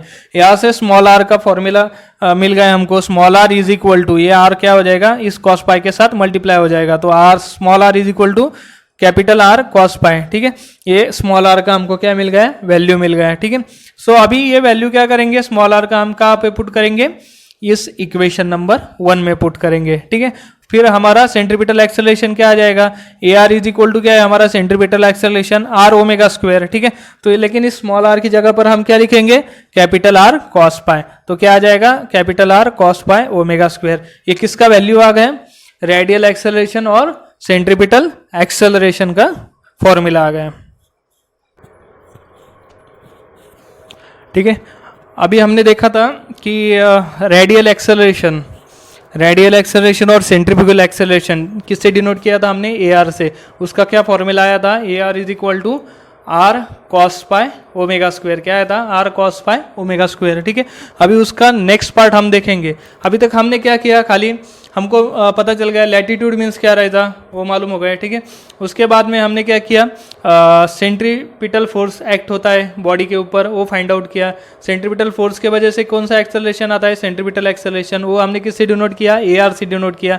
उसका भी वैल्यू निकाला, क्या आया था, A R is equal to R cos pi omega square है। ठीक है, अभी हम नेक्स्ट क्या करेंगे, ये जो ट्रायंगल है अपना ओ पी ओ डैश, ठीक है, कौन सा ट्रायंगल है, ओ पी ओ डैश, इसको क्या कर दिया मैंने, यहाँ से निकाल के यहाँ पर ड्रॉ कर दिया सिंपल करने के लिए। ठीक है, तो ये पूरा ट्रायंगल यहाँ पर आ गया, ओ पी ओ डैश। ठीक है, ओ क्या है अपना centre of earth, O dash क्या है, ये सर्कुलर पाथ का सेंटर, पी क्या है ऐसा पॉइंट अर्थ के ऊपर जहाँ पर हमने क्या रखा है, हमारा बॉडी रखा है। ठीक है, ओ क्या है, पॉइंट पी है। ठीक है, और ये एंगल कितना है, पाई।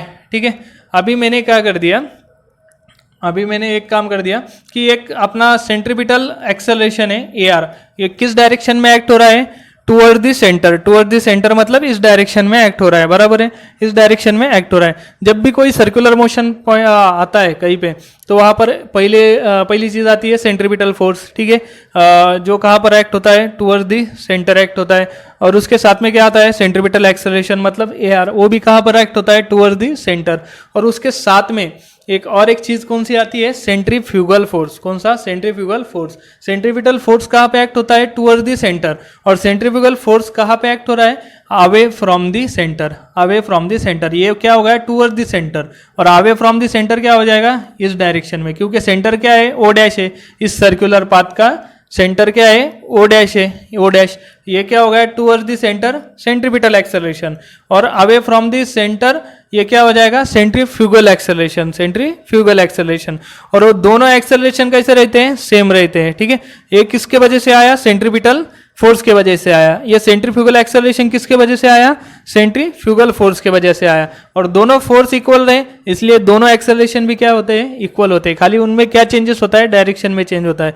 ये टुवर्ड्स द सेंटर में होता है सेंट्रीफ्यूगल एक्सेलरेशन, सेंट्रीपिटल एक्सेलरेशन, और सेंट्रीफ्यूगल एक्सेलरेशन रहता है अवे फ्रॉम द सेंटर मतलब इस डायरेक्शन में। ठीक है, तो एक कौन सा एक्सेलरेशन है अभी, सेंट्रीफ्यूगल एक्सेलरेशन, वो क्या है, इक्वल टू सेंट्रीपिटल एक्सेलरेशन। ठीक है, मतलब इसका भी वैल्यू कितना होगा, ए आर का हमने जो निकाला था वही वैल्यू होगा, आर कॉस पाई ओमेगा स्क्वायर, अभी हमने ऊपर निकाला था वो। ठीक है, तो मैंने क्या कर दिया, अभी ये जो सेंट्रीफ्यूगल एक्सेलरेशन है ए आर, उसको क्या कर दिया, दो पार्ट में डिवाइड कर दिया। कोई भी वेक्टर को मैं क्या कर सकता हूँ, दो पार्ट में डिवाइड कर सकता हूँ। ठीक है, दो म्यूचुअली परपेंडिकुलर पार्ट में डिवाइड कर सकता हूँ। ठीक है, तो मैंने एक उसका कंपोनेंट लिया इस डायरेक्शन में, और दूसरा कंपोनेंट कहाँ पे आएगा, इस डायरेक्शन में, क्योंकि परपेंडिकुलर होना चाहिए। एक अगर मैंने इस डायरेक्शन में लिया तो दूसरा कहाँ पे आएगा, इस डायरेक्शन में आ जाएगा। ठीक है, और ये जो डायरेक्शन है इस कंपोनेंट का, ये किसके अलॉन्ग है, इस रेडियस के अलॉन्ग है। ये पी ओ या ओ पी क्या है, अपना रेडियस है। ओ पी क्या है, अपना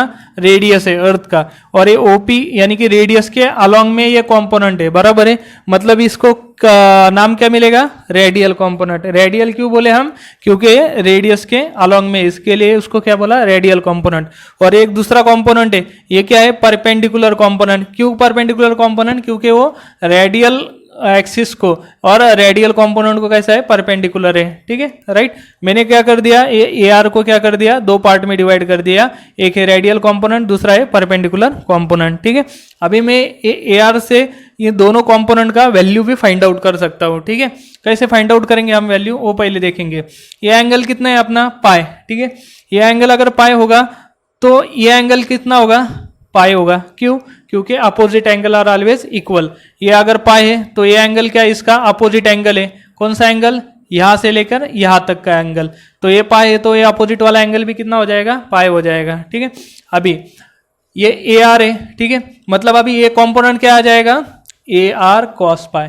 क्या आ जाएगा, ये अगर ए आर है तो ये कंपोनेंट क्या आ जाएगा, ए आर कॉस पाई। ये कॉस पाई क्यों लिया यहाँ पर, क्योंकि ये ए आर वेक्टर, कौन सा, ये ए आर वेक्टर ने जिस कंपोनेंट के साथ एंगल बनाया, जिस कंपोनेंट के साथ एंगल बनाया उस कंपोनेंट को क्या देना पड़ता है, cos पाई देना पड़ता है। अब ये ए आर वेक्टर ने किसके साथ एंगल बनाया, ये कंपोनेंट के साथ, इस कंपोनेंट के साथ एंगल बनाया, कौन सा, पाई एंगल बनाया, ठीक है। इसलिए मैंने इस कंपोनेंट को क्या दिया, cos पाई दिया। जिसके साथ भी एंगल रहता है उसको क्या देने का, cos पाई देने का। और ये दूसरा कंपोनेंट है, ठीक है, उसके साथ ए आर ने एंगल बनाया है क्या, यहाँ पे कुछ एंगल है क्या, नहीं एंगल, इसलिए मैंने इसको क्या कर दिया, साइन पाई दे दिया। मतलब ए आर साइन पाई और ये आ गया ए आर कॉस पाई। तो ये जो ए आर कॉस पाई ये कौन सा कंपोनेंट है, रेडियल कंपोनेंट है। मैंने उसको क्या नाम दिया, ए नाम दे दिया सिंप्लीफिकेशन के लिए, ठीक है। और वो क्या है अपना रेडियल कंपोनेंट, किसका, एक्सेलरेशन का। उसको मैंने किससे डिनोट किया, ए से डिनोट किया, ठीक है।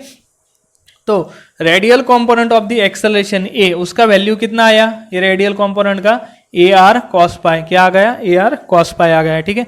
और ए आर क्या है अपना सेंट्रीफ्यूगल एक्सेलरेशन, और उसका सेंट्रीफ्यूगल एक्सेलरेशन का वैल्यू क्या है, इक्वल टू सेंट्रीपिटल एक्सेलरेशन। और सेंट्रीपिटल एक्सेलरेशन का वैल्यू कितना है, तो आर कॉस पाई ओमेगा, कितना है, आर कॉस पाई ओमेगा। अभी हमने निकाला था सेंट्रीपिटल एक्सेलरेशन का, और सेंट्रीपिटल का एक्सेलरेशन का जो फॉर्मूला है वही फॉर्मूला किसका है, सेंट्रीफ्यूगल एक्सेलरेशन का। मतलब सेंट्रीफ्यूगल एक्सेलरेशन भी कितना आ गया, आर कॉस पाई ओमेगा स्क्वायर आ गया, ठीक है।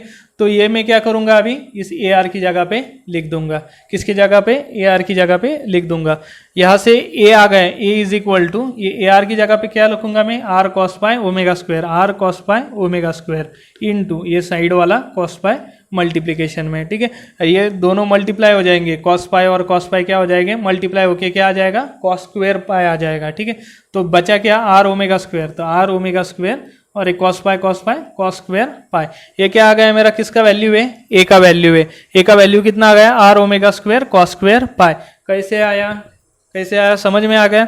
हमने क्या कर दिया, ए का वैल्यू क्या था पहले, ए आर कॉस पाई, ठीक है। ए आर क्या है अपना, ए आर है सेंट्रीफ्यूगल एक्सेलरेशन, जिसका वैल्यू कितना है, आर कॉस पाई ओमेगा स्क्वायर। वही वैल्यू क्या कर दिया, इधर डाल दिया। इसमें डालने के बाद वो टोटल वैल्यू कितना आ गया, a is equal to are omega square cos square phi. मतलब रेडियल एक्सेलरेशन कितना आ गया, are omega square cos square phi, ठीक है। मतलब ये रेडियल एक्सेलरेशन का वैल्यू है, r omega square cos square phi, ठीक है। अभी केयरफुली यहाँ पर देखेंगे तो हमने जो बॉडी कंसिडर किया है पॉइंट पी के ऊपर, हमने पॉइंट पी के ऊपर क्या कंसिडर किया है, एक बॉडी कंसिडर किया है, ठीक है। तो उसके ऊपर कौन कौन सा एक्सेलरेशन एक्ट हो रहा है, पहला तो एक एक्सेलरेशन एक्ट हो रहा है जी, कौन सा, जी। अभी ये जी अभी तक तो नहीं था, अभी कैसे आ गया जी, तो पी क्या है, हमारा बॉडी कहाँ पे है, पॉइंट पी पे है, ठीक है। और पी मतलब कहाँ पे है, ऑन दी सरफेस ऑफ अर्थ है, ठीक है। मतलब अर्थ के सरफेस के ऊपर हमारा क्या है, वो बॉडी है, ठीक है। तो उसके ऊपर एक ग्रेविटेशनल फोर्स एक्ट हो रहा होगा, ठीक है। ग्रेविटेशनल फोर्स जो क्या कर रहा होगा, उस बॉडी को अंदर खींच रहा होगा, ठीक है। और वो ग्रेविटेशनल फोर्स एक्ट हो रहा है, मतलब वहां पर एक एक्सेलरेशन भी आएगा, कौन सा आएगा, ग्रेविटेशनल एक्सेलरेशन। कौन सा, ग्रेविटेशन एक्सेलरेशन। उसी को हम क्या बोलते हैं, एक्सेलरेशन ड्यू टू ग्रेविटी।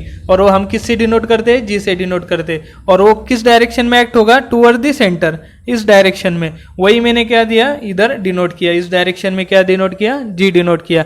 जी क्या है अपना, एक्सेलरेशन ड्यू टू ग्रेविटी, मतलब अर्थ के ग्रेविटी की वजह से एक्ट हो रहा वाला एक्सेलरेशन जी, ठीक है। और दूसरा क्या है, इस पॉइंट पे एक्ट हो रहा वाला एक्सेलरेशन इस डायरेक्शन में, ठीक है। कौन सा है वो, रेडियल कंपोनेंट ऑफ एक्सेलरेशन ए, वो किस डायरेक्शन में एक्ट हो रहा है, इस डायरेक्शन में, मतलब अवे फ्रॉम दी सेंटर। ये जी कहाँ पे एक्ट हो रहा है, टुवर्ड दी सेंटर, और ये कहाँ पे एक्ट हो रहा है, अवे फ्रॉम दी सेंटर, ठीक है। तो ये दो एक्सेलरेशन इस बॉडी के ऊपर एक्ट हो रहे हैं, ठीक है। इस बॉडी के ऊपर दो एक्सेलरेशन एक्ट हो रहे हैं, एक जी और ये दूसरा ए, इस डायरेक्शन में, ठीक है। तो हमको क्या करना है अभी, तो ये दो एक्सेलरेशन के वजह से एक इफेक्टिव एक्सेलरेशन एक्ट हो रहा होगा उस बॉडी के ऊपर, ठीक है। तो इफेक्टिव एक्सेलरेशन फाइंड आउट करने का है। अभी इफेक्टिव एक्सेलरेशन इस बॉडी के ऊपर, ये एक्सेलरेशन है, ये भी एक एक्सेलरेशन है, तो इस बॉडी पे कौन सा एक्सेलरेशन रहेगा, इन दोनों का अगर सब्ट्रैक्शन कर दिया तो वो एक्सेलरेशन इस बॉडी के ऊपर होगा। मतलब इस बॉडी को क्या कर रहा है, इस तरफ एक एक्सेलरेशन खींच रहा है, एक इस बॉडी को उस तरफ एक दूसरा एक्सेलरेशन खींच रहा है, तो बॉडी किधर जाएगा, उधर जाएगा, इधर जाएगा। तो बॉडी किधर जाएगा, इधर के साइड में जाएगा, क्योंकि जी का वैल्यू क्या रहेगा, इससे ज्यादा रहेगा, ठीक है। मतलब ये जो इफेक्टिव एक्सेलरेशन होगा वो क्या होगा, जी माइनस इधर का एक्सेलरेशन मतलब ए, जी माइनस ए, ये क्या होगा हमारा इफेक्टिव एक्सेलरेशन होगा। सो द इफेक्टिव एक्सेलरेशन, उसको मैंने किससे डिनोट किया, इफेक्टिव एक्सेलरेशन को जी डैश से डिनोट किया। जी डैश क्या है मेरा, effective acceleration on the point P is given by, वो मुझे कैसे मिलेगा, g dash is equal to g minus a. G मतलब क्या है, इस डायरेक्शन वाला एक्सेलरेशन, और ए क्या है, इस डायरेक्शन वाला एक्सेलरेशन। दोनों का अगर मैंने सब्ट्रैक्शन निकाल दिया तो मुझे क्या मिलेगा, इस बॉडी के ऊपर एक्ट होने वाला इफेक्टिव एक्सेलरेशन मतलब g minus a is equal to, g तो एज इट इज रहेगा, ए क्या है अपना रेडियल एक्सेलरेशन, और रेडियल एक्सेलरेशन का फॉर्मूला क्या आ गया हमको, r omega square cos square phi. तो यहाँ पे क्या आ गया, are omega square cos square phi, ये radial component of acceleration are omega square cos square phi, ये यहाँ पर आ गया है, ठीक है, एक ही जगह पे, ठीक है।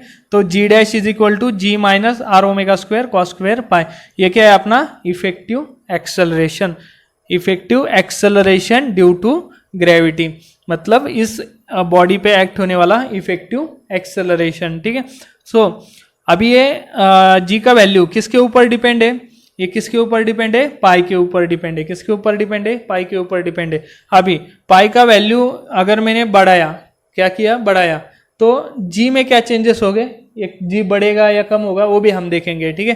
तो अभी पाई क्या है, अभी सपोज मैंने पाई क्या कंसिडर किया, जीरो कंसिडर किया, ठीक है, पाई को क्या कंसिडर किया, जीरो कंसिडर किया। अगर पाई जीरो होगा तो कॉस पाई का वैल्यू कितना आएगा, 1 आएगा, ठीक है। अगर phi when phi is equal to zero then cos pi is equal to क्या आ जाएगा, 1 आ जाएगा, ठीक है। अगर मैंने पाई को कितना लिया, पाई के वैल्यू को 90 डिग्री ले लिया तो कॉस पाई कितना आ जाएगा, 0 आ गया, क्या आ गया, 0 आ गया। मतलब पाई की वैल्यू हम जैसे बढ़ाते हैं वैसे कॉस की वैल्यू क्या हो रही है, कम हो रही है। अगर इफ पाई इज इंक्रीजेस, क्या हो रहा है, pi is increases cos pi क्या हो रहा है, डिक्रीज हो रहा है, क्या हो रहा है, डिक्रीज हो रहा है। पाई जैसे बढ़ाएंगे वैसा कॉस पाई डिक्रीज हो रहा है। अगर एक कॉस पाई का वैल्यू मैंने बढ़ा दिया तो कॉस पाई क्या होने वाला है, कम होने वाला है, क्या होने वाला है, कम होने वाला है। अगर ये वैल्यू कम हो गया तो ये मल्टीप्लीकेशन में जिसके साथ है इसका पूरा का वैल्यू क्या हो जाएगा, कम हो जाएगी, टोटल टर्म क्या हो जाएगी, कम हो जाएगी। अगर ये टोटल टर्म कम हो गई तो जी से क्या हो जाएगा, एक छोटा नंबर माइनस हो जाएगा, मतलब मेरा जी डैश क्या होगा, बढ़ेगा, क्या होगा, जी डैश मेरा बढ़ेगा, ठीक है। तो कैसे बढ़ेगा समझ में आया, एक बार रिपीट करता हूँ एक बार। अगर पाई का वैल्यू मेरा क्या होगा, बढ़ाया, मैंने पाई का वैल्यू क्या किया, बढ़ाया, तो कॉस पाई क्या होने वाला है, कम होने वाला है, क्या होने वाला है, कम होने वाला है। अगर कॉस पाई कम हो गया, ये टर्म कॉस पाई की क्या हो गई, कम हो गई, तो ये कम वाली टर्म आर ओमेगा स्क्वायर के साथ अगर मल्टीप्लाई हो गई तो ये टोटल टर्म क्या हो जाएगी, कम हो जाएगी ना, बराबर है। अगर ये कम हो गया तो ये कम हो जाएगा, मतलब ये टोटल टर्म क्या हो जाएगी, कम हो जाएगी। और इस टोटल टर्म का वैल्यू अगर कम हो गया तो इससे मुझे ये छोटा सा वैल्यू माइनस करना पड़ेगा, कम वैल्यू माइनस करना पड़ेगा। इसका मतलब ये मेरा जी डैश है, ये क्या हो जाएगा, बढ़ जाएगा। कैसे, जैसे मैं क्या बढ़ाऊंगा, पाई बढ़ाऊंगा, ठीक है। और अगर मैंने पाई को क्या कर दिया, कम कर दिया, पाई को क्या कर दिया, कम कर दिया, तो कॉस पाई क्या हो जाएगा, कॉस पाई क्या हो जाएगा, बढ़ जाएगा। और अगर कॉस पाई की वैल्यू बढ़ गई तो ये बढ़ी हुई वैल्यू आर ओमेगा स्क्वायर के साथ मल्टीप्लाई होगी, तो ये टोटल वैल्यू क्या हो जाएगी, बढ़ जाएगी। और अगर ये टोटल वैल्यू बढ़ गई तो जी से मैंने अगर ये बड़ी वाली वैल्यू माइनस कर दी तो मेरा आंसर क्या आ जाएगा, एक छोटा सा नंबर आ जाएगा, ठीक है। मतलब मेरा जी डैश क्या होने वाला है, कम होने वाला है। क्यों, क्योंकि मैंने पाई कम कर दिया। पहला लिंक कैसा है, पाई मेरा जी का वैल्यू किसके ऊपर डिपेंड है, कॉस पाई के ऊपर डिपेंड है, और कॉस पाई किसके ऊपर डिपेंड है, पाई के ऊपर डिपेंड है। ये ऐसा तीनों का लिंक है, ठीक है। इससे पता चलता है पाई अगर बढ़ गया कॉस पाई कम हो जाएगा, कॉस पाई अगर कम हो गया तो जी का वैल्यू क्या हो जाएगा, बढ़ेगा, क्या हो जाएगा, बढ़ेगा। And vice versa, and vice versa. और इसका अगर अपोजिट किया तो अपोजिट हो जाएगा। मतलब पाई की वैल्यू मैंने बढ़ाई तो कॉस पाई क्या होने वाला है, कम, ये कम हो गया तो ये टोटल टर्म क्या हो जाएगी, मल्टीप्लिकेशन के वजह से कम हो जाएगी। अगर ये कम हो गई तो ये इससे मुझे क्या करना पड़ेगा, जी से ये छोटा सा वैल्यू माइनस करना पड़ेगा, मतलब मेरा जी डैश क्या हो जाएगा, बढ़ जाएगा। क्योंकि मैंने इससे छोटा माइनस किया ना तो ये पूरा का टर्म तो बढ़ेगा ही ना, क्योंकि मैंने अगर इसका वैल्यू सपोज 10 है और ये टोटल वैल्यू आ गया कितना, 2, तो 10 में से 2 गया तो मेरा क्या आ जाएगा, 8 आ जाएगा, ठीक है। और इसको मैंने और क्या किया, बढ़ाया, और बढ़ाने के बाद ये और क्या हो गया, कम हो गया। ये और कम होने की वजह से कितना हो गया, 2 से क्या हो गया 1 हो गया। तो मैंने 10 में से 1 गया तो कितना बढ़ेगा, कितना आ जाएगा मेरा आंसर 9 आ जाएगा। मतलब पहले 8 था अभी क्या हुआ है 9 हो गया। मतलब ये जी डैश का वैल्यू क्या होगा बढ़ेगा जैसे जैसे मैं क्या बढ़ाऊंगा पाई का वैल्यू बढ़ाऊंगा, ठीक है, और अपोजिट, ठीक है। सो अभी मैं क्या करूंगा एट इक्वेटर पे, अगर मेरा बॉडी कहाँ पे है एट इक्वेटर है मतलब यहाँ पर है, ठीक है। कहाँ पर है मेरा बॉडी अभी इस पॉइंट पे ई पॉइंट पे, ठीक है।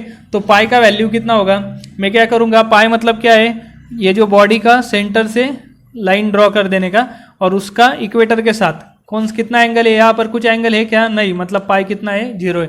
अगर बॉडी इक्वेटर पे होगी तो पाई की वैल्यू कितनी होगी 0 हो जाएगी, ठीक है। मतलब पाई कितना होगा 0, और ये अगर 0 वैल्यू पाई का मैंने इस इक्वेशन में डाल दिया तो पाई अगर 0 डाल दिया तो कॉस 0 कितना हो जाएगा 1 हो जाएगा, ठीक है। मतलब मेरा जी डैश का वैल्यू क्या आ जाएगा, g dash is equal to g minus r omega square into 1 आ जाएगा, ठीक है। मतलब g dash is equal to g minus r omega square, ये क्या हो गया मेरा acceleration due to gravity at equator. मेरे इक्वेटर पे ये जी का वैल्यू है और उसका ये फॉर्मूला है फाइंड आउट करने के लिए, ठीक है।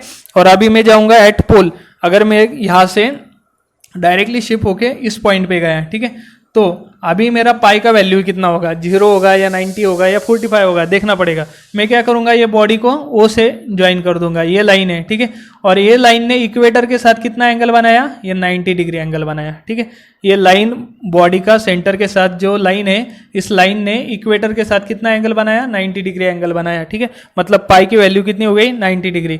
पाई अगर 90 डिग्री है तो कॉस पाई की वैल्यू में 90 डिग्री यहाँ पे रख दूंगा तो कॉस पाई कितना हो जाएगा, कॉस 90 कितना रहता है 0 रहता है, ठीक है। मतलब ये कितना वैल्यू आ गया इसका 0 अलग आ गया।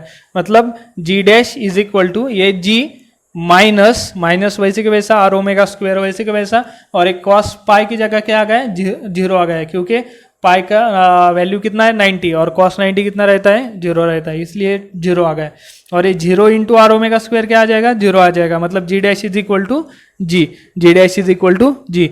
अगर ये इक्वेटर और पोल ये दोनों का एक्सेलरेशन ड्यू टू ग्रेविटी अगर हम कंपेयर करेंगे तो इक्वेटर पे एक्सेलरेशन ड्यू टू ग्रेविटी क्या है कम है, क्योंकि इस जी से क्या हो रहा है कुछ तो माइनस हो रहा है, इसका कुछ तो वैल्यू होगा ना। अभी जी का सपोज हमने वैल्यू कंसिडर किया 10 है, कितना वैल्यू है 10 है, और आर ओमेगा स्क्वायर का कितना है सपोज 2 है, कितना है 2 है, तो 10 में से 2 गया तो कितना आने वाला है 8 आने वाला है, ठीक है।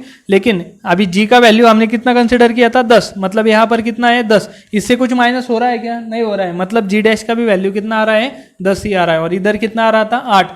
मतलब इक्वेटर पे हमारा एक्सेलरेशन ड्यू टू ग्रेविटी का वैल्यू क्या है कम है, और कहाँ पे ज्यादा है पोल के ऊपर ज्यादा है। मतलब जैसे हम इक्वेटर से पोल की तरफ जाएंगे वैसे हमारा क्या बढ़ता जा रहा है एक्सेलरेशन ड्यू टू ग्रेविटी, जी का वैल्यू क्या हो रहा है बढ़ता जा रहा है। जहां से हम इक्वेटर से हम पोल की तरफ जाएंगे वैसे वैसे एक्सेलरेशन ड्यू टू ग्रेविटी का वैल्यू क्या होने वाला है बढ़ने वाला है, ठीक है। क्यों बढ़ रहा है, क्योंकि हमारा क्या बढ़ रहा है इक्वेटर से हम पोल की तरफ जा रहे हैं, मतलब हमारा क्या बढ़ रहा है लैटिट्यूड, पाई का वैल्यू का क्या हो रहा है बढ़ रहा है, पाई का वैल्यू बढ़ रहा है मतलब हमारा क्या बढ़ रहा है एक्सेलरेशन ड्यू टू ग्रेविटी बढ़ रहा है, ठीक है। यही हो गया हमारा point variation of G with latitude. पहले हमने देखा लैटिट्यूड मतलब क्या है वो देखा पाई, ठीक है।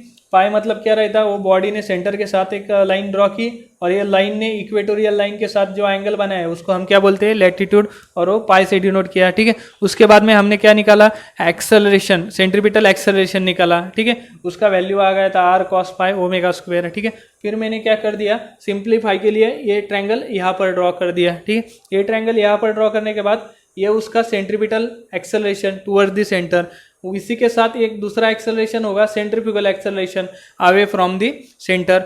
ये हमने सर्कुलर मोशन में देखा है सेंट्रीपिटल एक्सेलरेशन और सेंट्रीफ्यूगल एक्सेलरेशन, तो इस डायरेक्शन में कौन सा होगा सेंट्रीफ्यूगल एक्सेलरेशन, ठीक है। तो उसको क्या किया मैंने दो कंपोनेंट में डिवाइड कर दिया। एक कंपोनेंट कहाँ पे अलोंग द रेडियस, ये ओपी क्या है मेरा रेडियस है, तो इस रेडियस के अलोंग एक कंपोनेंट निकाल दिया और दूसरा इस डायरेक्शन में एक कंपोनेंट निकाल दिया, ठीक है। ये एंगल कितना है पाई, तो ये एंगल क्या आ गया पाई आ गया, तो इसका कंपोनेंट क्या आ गया ए आर कॉस पाई और ये कंपोनेंट कौन सा आ गया ए आर साइन पाई आ गया, ठीक है।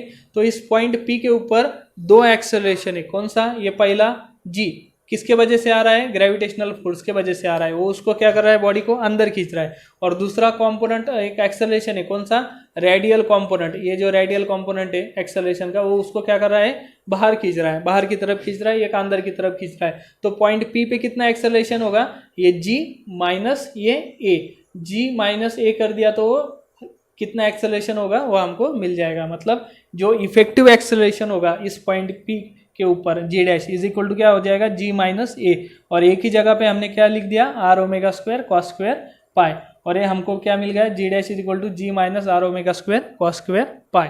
ठीक है, इससे हमको पता चलेगा जैसे हम पाई बढ़ाएंगे वैसे कॉस पाई कम हो जाएगा और जी का वैल्यू क्या हो जाएगा, बढ़ जाएगा, और वैसे ही वाइस वर्सा। और एक दूसरी बात सबसे इम्पोर्टेंट पता चली, और बहुत सारे एमसीक्यूज में पूछते हैं कि इक्वेटर पे हमारा एक्सेलरेशन ड्यू टू ग्रेविटी क्या है, g dash is equal to g minus r omega square. ठीक है, और पोल पे कितना है हमारा, इक्वल टू जी, मतलब एज कंपेयर करेंगे तो पोल के ऊपर क्या है हमारा एक्सेलरेशन ड्यू टू ग्रेविटी क्या है, ज़्यादा है, और इक्वेटर पे कम है। तो एमसीक्यूज में ऐसा पूछते हैं कि इक्वेटर से हम पोल की तरफ गए तो जी का वैल्यू कम होगा या बढ़ेगा, तो क्या है उसका आंसर बढ़ेगा, क्योंकि यहाँ पर क्या है हम सब्ट्रैक्ट कर रहे हैं जी में से कुछ, मतलब ये वैल्यू क्या है, कम है, कहाँ पे, इक्वेटर पे, और यहाँ पर कुछ सब्ट्रैक्ट कर रहे हैं क्या, नहीं, मतलब ये वैल्यू क्या है, ज़्यादा है, मतलब इक्वेटर से पोल की तरफ जैसे जाएंगे वैसे हमारा जी का वैल्यू क्या हो रहा है, बढ़ रहा है। ठीक है,